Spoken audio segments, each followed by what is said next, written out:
going to cover the evidence and science-oriented logic that places non-animal protein as a viable solution to ensure adequate global food supply while sustaining our planet. We have an incredible lineup of speakers, and the panelists today are Ron Shigera, scientist and serial entrepreneur at Food Tech and SynBio, Kai-Britt Bechtold, Senior Consumer Research Scientist at ProVeg International, V. Nguyen, Director Research at Asia Research and Engagement, and Christopher Kong, Co-founder and Head of Business Development at Better Nature. Our host today is Rosie Wardo, Co-founder and Partner at Synthesis Capital. Guys, it's amazing to be here with you today, and Rosie, please take it from here. Thank you very much, Anna, for that introduction. And hi, everyone. It's great to be here moderating this session with such a fantastic lineup of speakers. We're a very international panel. We've got people at 8 a.m., 5 p.m. here in London, and also V is something like midnight her time. So very international representation, which is great. And I think there's a lot of expertise on this panel on the specific topic, so it should be a good discussion, I think. And please feel free, everyone in the audience, to go ahead and ask questions in the chat box on the side, and we'll try and address some of those as well. So I guess to kick us off, the previous presentation and also Tommaso's introduction really kind of laid out some of the challenges with the current food system. And I wondered if we could dig into that a little bit more initially, just to kind of set the scene for this panel. Maybe starting with V. I know your organization, Asia Research and Engagement, has done a lot of research on exactly this topic from an investor perspective. Could you perhaps kick us off by giving a bit of an overview of what your research has demonstrated in terms of the kind of concrete evidence that the current food production system isn't working and really needs to change? I think the issues are really quite well known, actually, for many. From an investor point of view, but also from a consumer point of view, that, like for instance, just protein alone, meat, dairy, egg production and seafood, we have such a vast kind of basket of issues that need to be addressed. As we are working towards this population of 10 billion across the globe, and how do we feed them, the population sustainably? We have everything from, antimicrobial resistance issues because of the overuse of antibiotics in factory farming. We have a lot of, pollution of air, water, and land from our farming practices, and also from our agricultural practices, much of which, much of these crops are actually used for animal feed, in order to produce our meat, not for direct consumer, human consumption. We also have like deforestation and biodiversity loss, and that is something that in the Asia region alone we are facing at an extremely alarming, accelerating kind of rate. Biodiversity is a huge hub here, especially in Southeast Asia, in parts of Indonesia, for instance, which is like the second biggest hub for biodiversity after the Amazon. And deforestation rates, encroachment on that because of agriculture and farming, that is a massive issue. And I think COVID has actually really highlighted that to us, obviously. It's a timely reminder in the midst of also climate change that our practices need to change. Encroaching on these, frontiers, these environmental frontiers, is doing us damage. And it's incredibly unsustainable because we don't have as much control as we think we do, and we are damaging the environment, which we absolutely, are completely reliant on. And that's very, very clear. Yeah, thanks, V. That sets the scene really well, I think. On the COVID point, Kai-Britt, maybe I can bring you in here. From your perspective and the work that you're doing at ProVeg, do you agree with V that kind of these food systems challenges have really been amplified because of COVID? Have you seen these kind of major impacts that V's talking about increasing, or has COVID added kind of new challenges? What are you seeing from your perspective? Yeah, actually, I totally agree with what was said by V. We have a lot of data here revealing what people actually are purchasing in the supermarkets with a focus on Europe. And it was quite fascinating to see when we bought Nielsen data. Probably you don't all know Nielsen data, but Nielsen is retail scanning data. So this is the best reliable data one can get when it comes to grocery stores and supermarket sales. So all products that a consumer buys is scanned in the supermarket. And this is the data that Nielsen provides, and which we bought within a big EU 10 million euro funded project called Smart Protein. And we analyzed this data in detail in the last years in terms of plant-based food categories and its developments in 10 different European countries, and calculated growth rates for the sales, value sales, volume sales. And what we observed is that in the period when the pandemic broke out here in Europe, so last year in March, April around, that these growth rates were even always higher than in the period before.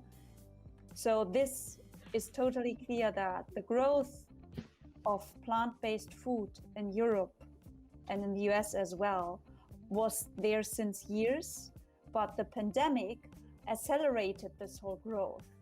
And this, for me, living here in Germany or in Europe in general, is quite obvious because plant-based meat and plant-based milk and so on is going more and more into mainstream. And there were a lot of concerns about the spread of the coronavirus at meat packing facilities and a lot of supply chain troubles at grocery stores quite early in the pandemic. And this contributed hugely also to the greater demand for meatless meat, for instance. And also more and more consumers care about their health, and as such choose plant-based products instead of their conventional counterparts. And yeah, just to make this point clear, the growth already happened long before the pandemic, but the pandemic contributed to this momentum and to this growth. So it's kind of an accelerator. So I totally agree of what Lee said and what I feel a lot of experts in this field also observed from their gut feeling. But we have seen this in the real data, which is, yeah, always the proof of what is actually happening. Yeah. Very interesting.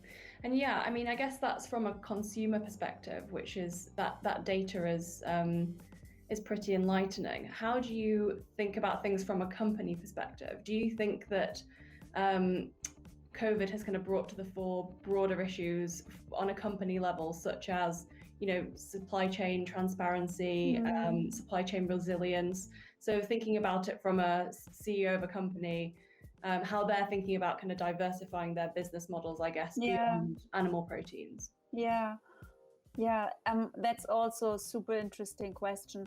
What we observe, for instance, like big companies like Unilever, they bought the vegetarian butcher, right?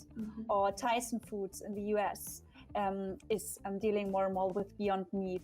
Or we observe, for instance, the PHW group, it's in English, it's the biggest poultry producer here in Europe, that they are investing into startups in terms of cultivated meat as well, and so on. So these are major moves from the biggest producers, companies in the world, because of course they see as well what is happening, and this is a question of demand and supply, you know, basic principles of economy, you know, and if consumers ask more and more for this, they clearly kind of, make an evaluation in the supermarket itself, because they buy these products, and then of course supply is needed, you know. And this is what is coming from both sides, you know. It's of course especially coming from the consumer, and companies deal with their demand. And what we observe is, and which is really amazing to see, is like more and more of these big producers are really investing in this development. So this is just the start, you know, that has been going on in the last 2-3 years, and it's already mainstream, at least in some countries, and it will be more and more mainstream. And which is really, it's amazing to see this development, because what we know as well is that it always begins with a little step, and this is what has been in the organic business as well. In the 80s, 90s, it was a total niche, but now it's just mainstream. It's just normal to buy organic products. Yeah. Similar things are happening in the whole plant-based business. Yeah. And as you say, very interesting that it's happening from both sides, the supply Exactly. and the demand. Exactly. Yeah. Ron, maybe I can bring you in here, because you've obviously had lots of very fascinating experience working across many alternative protein technologies, starting at IndieBio and then kind of focusing in on the fermentation space with Wild Earth. Can you give us your view, I guess, on the potential you think that biotech solutions have to solve some of these challenges? And do you think these types of alternative protein technologies have the potential to really shift global meat consumption? I really think so. I think, just to sort of validate what the other speakers have already said, these trends are really long-standing. Beef consumption in America has already dropped 25% over the past 15 years or so, but it's dropped quite a bit just because there's a conception amongst people it's not as healthy. These new foods are being built, basically they're constructed from components, molecule by molecule, and as molecular foods, they can be built to be more healthy, and people are going to start to see that the health benefits are substantial. There's some studies already that show this, and I think that potential is really exciting to sort of have new kinds of foods and new choices and health claims that aren't just sort of fluffy. I think this idea that something's good for you is kind of vague, but the next generation of food, it'll be pretty explicit. Your gut health, your chances of getting cancer, your blood pressure, all of these things are going to be associated with what you eat in a way that they never have before. And I think that's going to really drive the next generation to embrace the food. Mm-hmm. Yeah, very, very interesting. And I guess building on that, Christopher, could you maybe tell us a little bit about the benefits from that health perspective that Ron's mentioning, but also, I guess, broader from a sustainability perspective that your product offers, for instance, as an example of one of these next generation alternative protein products? Yeah, absolutely. I guess I'll first start by a quick introduction of what it is that I do, what it is that Better Nature does. So Better Nature is the world's first food tech company focused on tempeh fermentation. And we believe that the future of the alternative protein industry will be one that's all natural, yet, as what Ron said, completely geared towards delivering consumers added benefits beyond just taste and ease of use, right? I think, and we're already seeing that consumers are moving towards finding foods that are nutritionally superior than what they're traditionally used to consuming, and that's exactly what we're trying to build here at Better Nature. So to that aim, we produce all natural plant-based proteins made using a fermentation process called tempeh fermentation. And a really exciting element of tempeh fermentation is that it is able to effectively biotransform, staple plant-based substrates like soybeans, or very simple plant-based substrates like commodity crops like soybeans, chickpeas, lupin beans, into a high-value, super nutritious, super bioavailable plant-based protein. And what the fermentation process does, that effectively increases the protein content of the plant-based substrate, but also unlocks a lot of the nutritional value within the plant-based substrate that would otherwise be effectively excreted, because the fermentation process effectively digests this plant-based substrate outside of the human body before it is then consumed by the consumer. So some, Ron suggested, already mentioned some direct, functional benefits of the adoption of more plant-based proteins. But, I guess I would reiterate some of them. So there is a direct causal link between the overconsumption of meat and the and chronic health outcomes, such as diabetes, right, obesity, high blood pressure, coronary heart disease. And this has been, validated by, multi-year long studies published by some of the world's most prestigious institutions, such as Johns Hopkins, right? So I think the facts can no longer be ignored. I think consumers are starting to wake up to that. And that's really just focusing on the health benefits. And I think, I guess relating to what people have already been saying, about how COVID has accelerated the drive towards alternative protein consumption, I think that acceleration is not only because of the tangible health benefits that consumers can get by adopting a plant-based diet. I think what the pandemic has opened to a lot of people's eyes is just how precious the natural world is. And I think what we're seeing is that a lot of the growth in the plant-based industry is not just being driven by health concerns, but also by sustainability concerns. So, as V already mentioned, I think it's very well known today just how impactful the reduction of meat consumption can be on one's environmental footprint. But I think as a brand, at Better Nature specifically, we take that one step further. So all of our products are carbon negative and plastic negative, which means that we offset 2x of all the carbon and plastic that we use to produce and package our food products. And I think this wave of ethically, environmentally, and health conscious brands is here to have arrived and is here to stay, and it's what consumers are looking for, and it's what's driving a lot of the growth in the meat-free category. Great, thanks, Christopher. No, it's very interesting to hear from a company's perspective, kind of how you're thinking about this.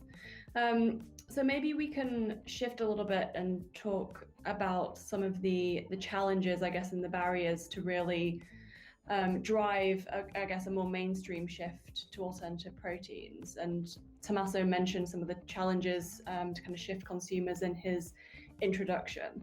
I guess if we start from a sustainability perspective, I mean, V, could you maybe speak a little bit to what you would see as some of the key sustainability concerns to kind of take note of for alternative protein production when we're thinking about scaling these systems, right? Or maybe Ron, you could add in from your perspective when you've kind of seen companies looking to move to that next stage of scale, or even Christopher, from your perspective at Better Nature, how do you think about the impacts as you scale and kind of, I guess, building in sustainable practices or foundations for those early on in the life of the company?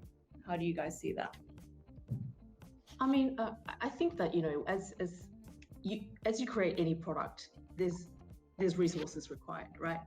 And I think that Christopher was, talking about the fermentation. I think what we're seeing in a lot of the alternative protein sector is, there's a lot of investment going into controlled environments. And one of the big selling points of that is that there's fewer externalities. I mean, there is still resources, whether it's energy or feedstock. There's always a feedstock of some kind, but and the cost of that is obviously a massive challenge for the industry. But at least it's a controlled environment, whether it's cell-based cultures or it's fermentation or something else within the lab. And it's the idea of selling it to the consumer is that it's clean meat. And I think that one of the hurdles that I have heard before about, for instance, cell-based meat is that it's not natural. It's not coming from an animal, right? Even though it is an animal cell that's been replicated. And I would pose, I would say this, that what is natural about our current food production systems? What is natural about, intensive factory farming where you're putting like 5 layers within a factory of, crowded spaces and caging up animals and pumping them with antibiotics for prophylactic purposes, getting that high yield from the hormone changes and the extra weight that they put on. I mean, there's so many animal welfare issues related to that. There are so many resource issues related. What is natural about that? It's not like we go the hunter-gathering stage. You're chasing after the animal. I would say that that's arguably more natural, but we don't produce our food in that way. We do it on a mass scale. We change our environment to suit us, and as a byproduct, there's a lot of negatives that come along with that. So selling the whole idea of like its nutritional value, I think that's a very strong thing. I mean, obviously, establishing a supply chain is a massive challenge. Yeah. I want to tell a very personal story about this because Wild Earth was practically, in some ways, the first cell ag product that ever came out on the commercial market was the Wild Earth dog treats a couple of years ago. And in our bubble, in the alternative protein world, we know that these products are really super special. But imagine taking a package that you made and taking to the grocery store and stuffing it in between two other packages that are in a row with 30 other products. And that was an incredible experience for me. And I think I left Wild Earth a couple of years ago. Wild Earth is still going. They're still selling this wonderful dog food, has lots of health benefits for the dogs. But it's just, I have been focused on product ever since then, because that is the next step in evolution here. And the problem's not been solved very well. I'd like to hear what you guys think of the New Impossible campaign. Selling science doesn't work very well, in my opinion. I love the Impossible Burger. I eat a lot of it at home, and the sales are going up. The price dropped. But who cares about what those nerds say? I am not sure that's going to resonate with most people. And I think I would like to challenge anybody listening to think of how you can appeal to everybody, even people who really do not care or trust science. We need sort of like learn how to speak to people emotionally. And that emotional tone will set how people accept this technology and all these other things. The technology is better for you.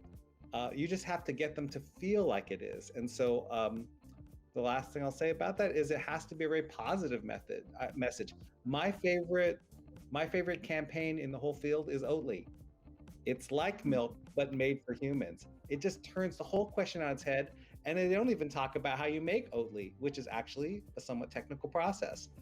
I think we all need to learn from companies like that, examples like that. Yeah, I like that case study. Kai-Britt, do you have any examples, I guess, of companies that you've seen who you think are doing it right in terms of how you need to sell these products to consumers, I guess? Yeah. Actually, maybe before I say some companies that I think are doing quite good job, I would speak about more general topics like the barriers, the challenges, because these are the most crucial topics to speak about. Mm-hmm. Also coming from just basics. A consumer asks for products that are tasty. If a product is not tasty, and if a consumer tries it and he doesn't like it, he won't buy it again, of course. So taste has to be overwhelming, no matter about which products we're talking about. And this is a major challenge for several plant-based foods still. Of course, there are a lot of good ones out there already, but still much more better products are needed. Great. Can you give an example of a class of foods that's very difficult to get to taste good? Like you don't have to name names, but like what's a category of plant-based foods that you wish tasted great? Yes, but maybe cheese not. alternatives. Cheese alternatives. Here in Europe, I can say. And then we come to the second topic after taste, price. And cheese alternatives is a great example. Here we have, I would say, two kinds of cheese alternatives. Either we have cheese alternatives that are quite artificial. They mostly consist of oil and starch. And sorry, I don't like the taste at all, most of them. Not all, but most. And in my opinion, they have such a long ingredient list. Then we come to another topic, clean label. And this is confusing for the consumer. So of course, they might be fine in terms of price, but the taste is not really well. This is the first group of cheese alternatives. And then the other one, they have a great taste, being based on fermented nuts. which is really tasty, but they are really high in price. And this won't consume consumers, especially not flexitarians. And if we want to change the world, it's about flexitarians. You know, here in Germany, we have 55% of people being flexitarians. We have just 1% vegans. So what is the most lucrative target group for companies? It's about flexitarians. And they want to have tasty products being fine in terms of price. So they have to be at price points similar to conventional counterparts. So these are the biggest challenges, in my opinion, taste and price.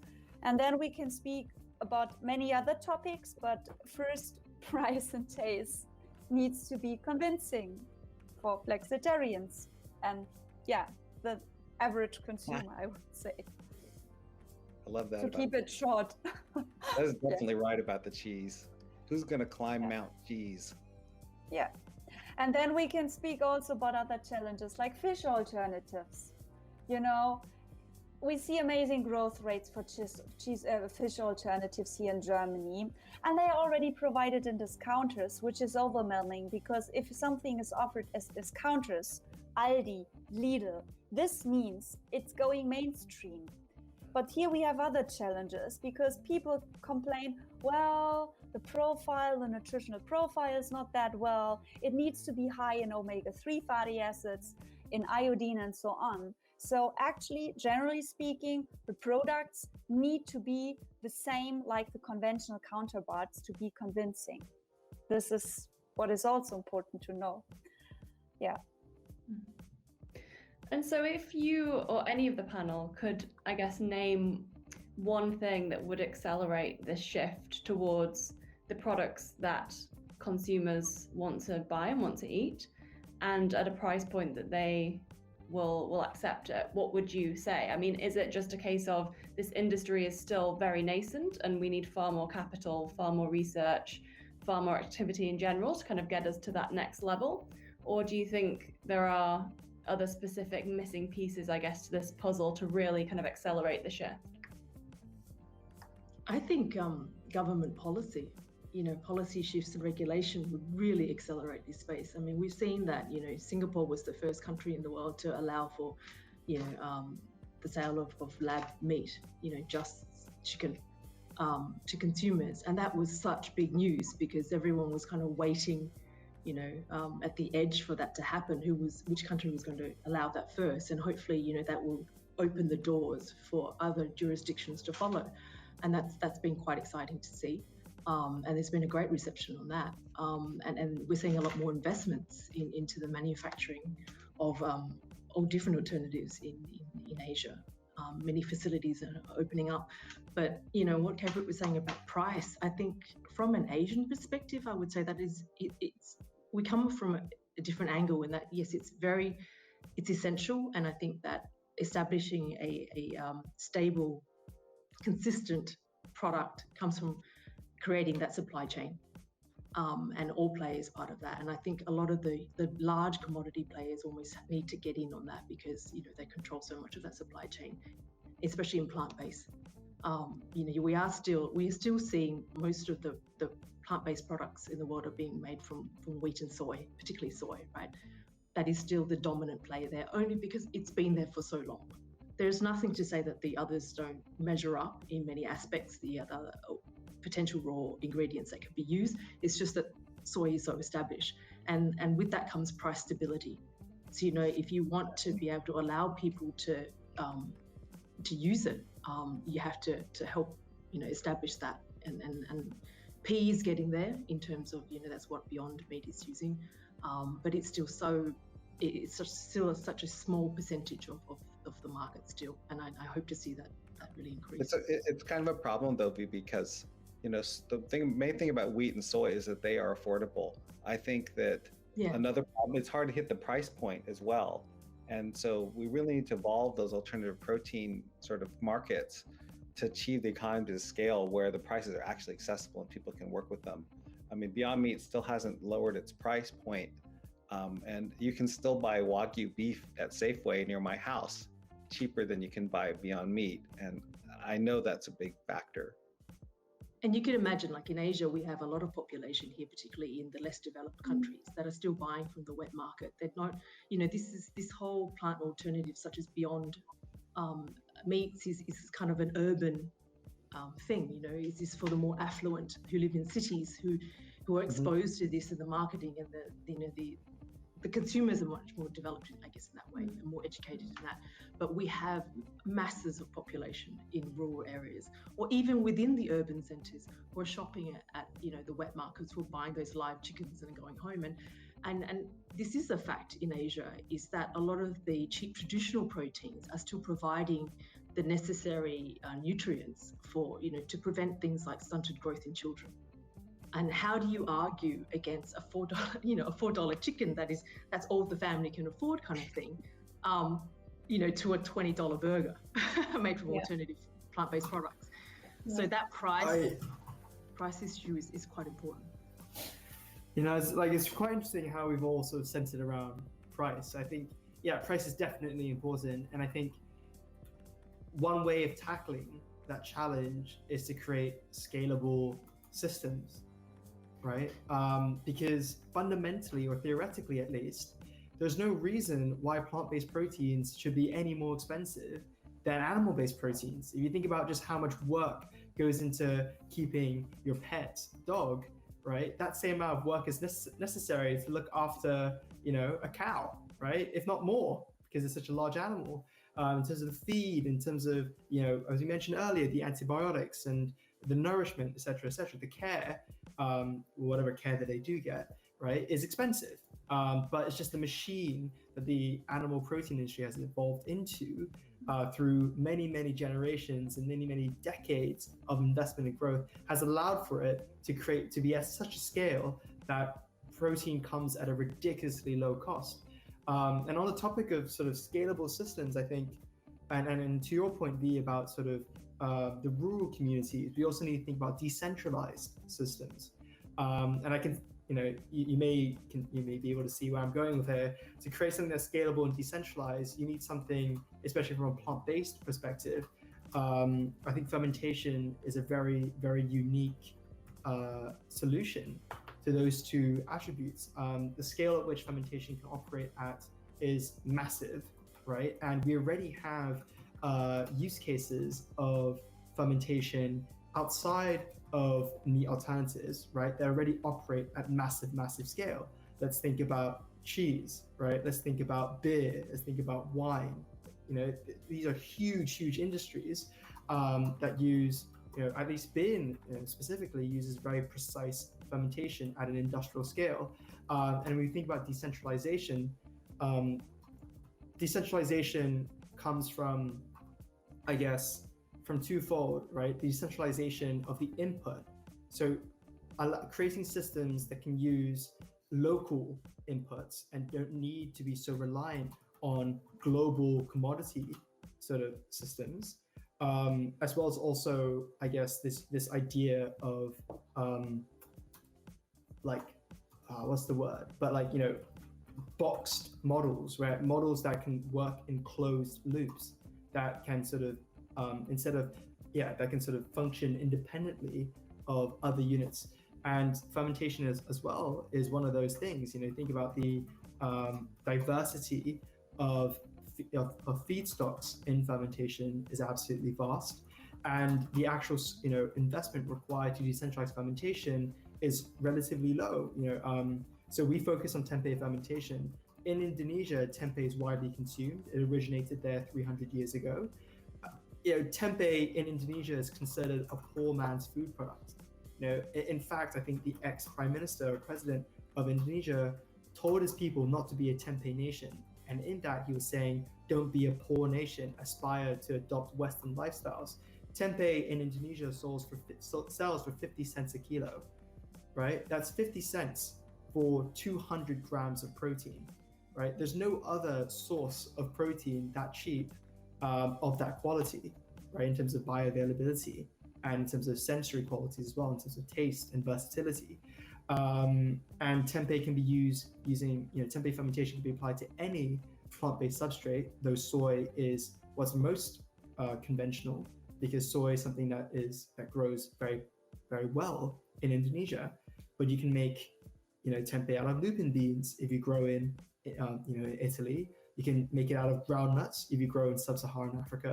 You can make it out of sorghum or whatever it is that you grow if you live in rural parts of South America. So I think it's,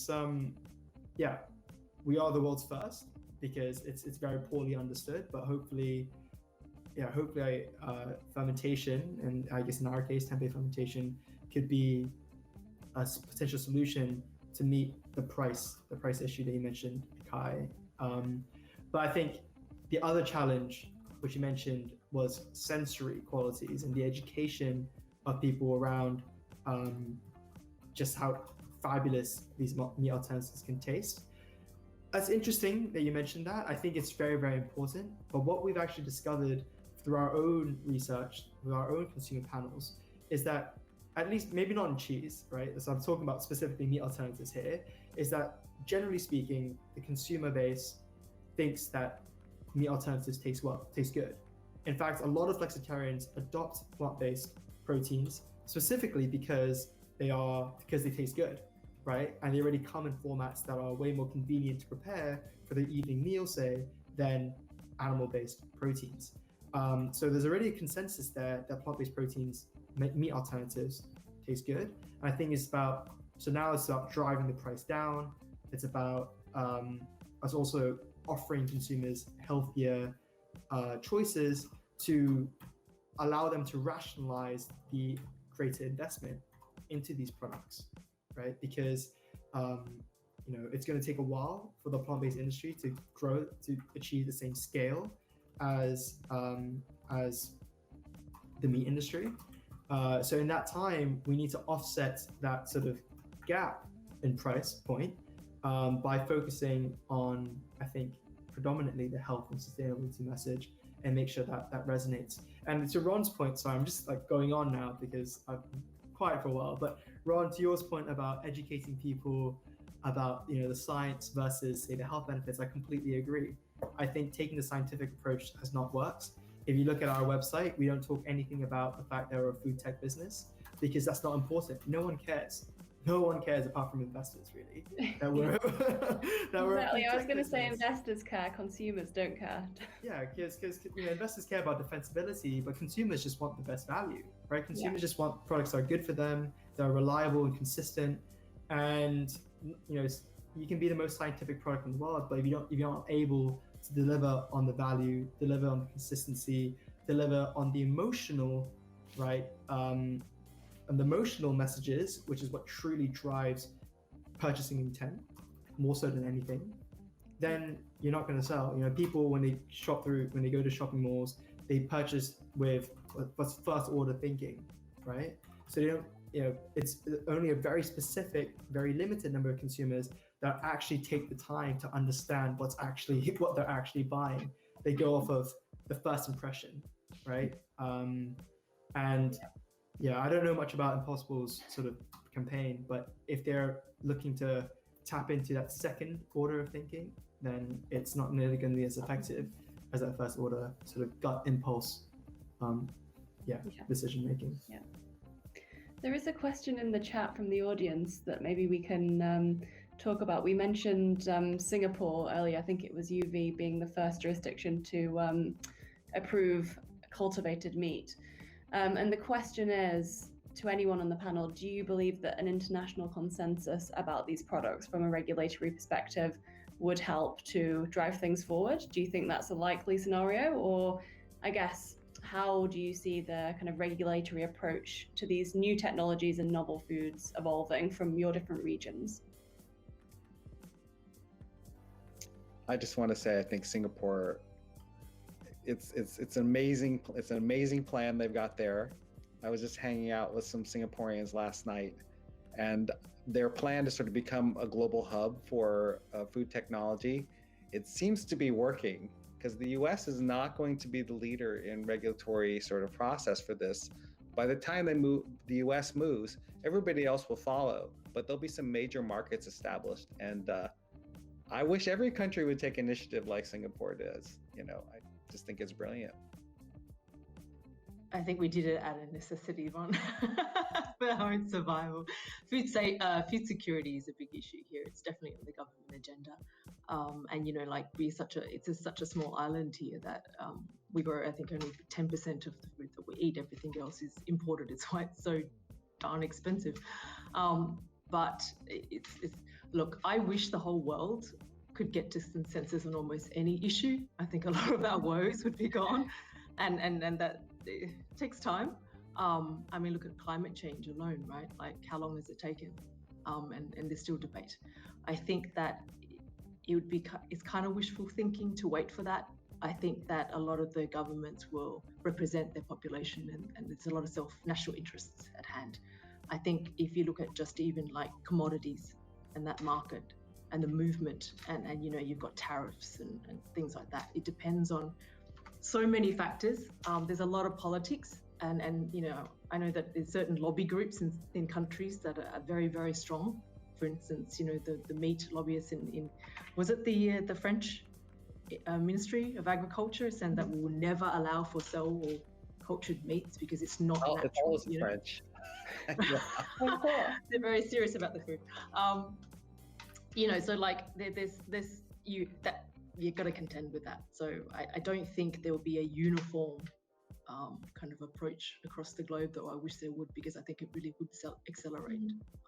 I just want to throw something out there. There's another thing that is driving Singapore and some of the other countries that are upcoming, and that's something we haven't talked about. It sort of follows on what Chris was saying, is that there is a potential through fermentation to create food independence, which doesn't seem possible otherwise. Yeah. The idea that Singapore could grow all of its own food is definitely part of their statement. And I wish people could just think about that for a second. Like an island country covered entirely by city would be able to feed itself with minimal import. Like, that's pretty crazy. And that talks about the impact of the technology in a way that's special. Absolutely. I agree. And definitely. Kai-Britt or Christopher, do you want to add in from a European perspective? Because obviously, historically, the EU's been, I guess, more conservative on approval of these new technologies. But we are seeing a few examples. I mean, even the UK now, given Brexit, are kind of reviewing their national food strategy and seem to be, the kind of formal outcomes aren't published yet, but they seem to be looking at these technologies, I guess, much more favorably, and kind of trying to understand how the UK could become a bit more forward thinking in this. But what are you seeing from a Europe perspective? Yeah, I think as well, coming back to the general topic about worldwide regulations, I agree what we said, but I don't think that this will be really possible, even though food security is a major topic in the whole world. But speaking about Europe, I would say we have quite strict regulations here, and they're really so different depending on the countries and so on. And I can say also, for instance, for Germany and many other countries here in Europe, we have many lobby groups in the meat and dairy industry. We just recently had the challenge here, quite a political discussion about that. The labeling of plant milk here, which is totally forbidden in Europe, you know. And it was even more strict than these products should not even be still allowed to be offered in packages that look similar to conventional milk and so on. So really strict regulations. And it's a lot of political work here in Europe as well, at least, to get the whole plant-based development pushed forward. And I feel like in other parts of the world, for instance, in the US, I'm not living there, but I have the impression that it's somehow easier to get along with the regulations and so. This is what I can say for Europe, at least, and especially for a country like Germany, which has the most inhabitants in Europe, what challenges we are facing. Another issue is, for instance, taxation. We have higher taxes on oat drinks, we are not allowed to call them oat milk, than on conventional milk. And this is, there you see what is going on, you know, and this is because of the whole lobby groups of meat and dairy industry. Yeah, you know why the US is so much more open? Because we're so unpredictable. Like we will get Okay. anything if someone stands up and says the right thing. We're like, yeah, that's great. No, that's awesome. Yeah. But this is Germans' mentality is different, you know. They always are criticizing, skeptical, and like a little bit like the party pooper, you know. You be like, okay, it's much harder to convince them. Your 55% flexitarian number blew my mind, though. Amazing, isn't it? It was research done last year, and then you see, wow, finally, we're on the right track. So I mean, yeah, like 55% is amazing, but it's even higher in the UK. I think it's like 75% or something in the UK. Okay. It's ridiculous. I think it's like 75% of people 18 and above self-identify as flexitarian. Whether or not 75% of people know what flexitarianism is another question, but they self-identify. Did that double in the last 2 years, Chris? I don't know exactly where it was 2 years ago. There was a Guardian survey about 18 months ago that was 31, but I can believe that it's just growing because 31 is insanely high as well. I mean, if you look at even the retailers here over the last like year, 2 years, like the plant-based aisle is just booming. It's incredible to see. That's crazy. This is what I read in the data, actually, by the way, that the UK was at some point, I would call it overriding Germany and so on, which is pretty amazing. Well, I'm like, okay, because I know that Germany and also the Netherlands are really, really strong already in the plant-based business, I would say. But from what I read in data, I have the feeling like the UK is proceeding fast. So. Yeah. I just want to say Europe struggles because its culture is so deeply tied to the tradition of its food, except for the UK. But we have no food. They hate their own food. No food culture. But I'm going to tell you guys a story. I believe why I'm such an optimist. I was invited to go to Sao Paulo, Brazil, the most meat-producing country in the world for beef, and I walked into the grocery store, and I could see the price of beef was rising, and the restaurants were serving less beef. And I thought, well, if that can happen here, it can change anywhere. And you know, you have Fazenda Futuro making the veggie burger. It's very popular. It's a $300 million company in a country where people don't have money. It's a really, it can change anywhere. I'm very optimistic. Love that, Ron. I think that's a great note to end on. Very positive one. Thank you all for your contributions. Really sorry, Rosie, may I add something just to promote something, because I was really overwhelmed to see this paper from Kearney. They make always predictions about how the whole meat, plant-based and cultivated meat business will develop, and they just brought this out, and it's so amazing to see depending on the region in the world, which is the most promising meat alternative. You know, we will have in the next 10-15 years a higher percentage, according to them here in Europe, on plant-based meat, but in Asia, for instance, it will be more about cultivated meat, you know. And I feel like if you want to see more about predictions, just check this amazing report out.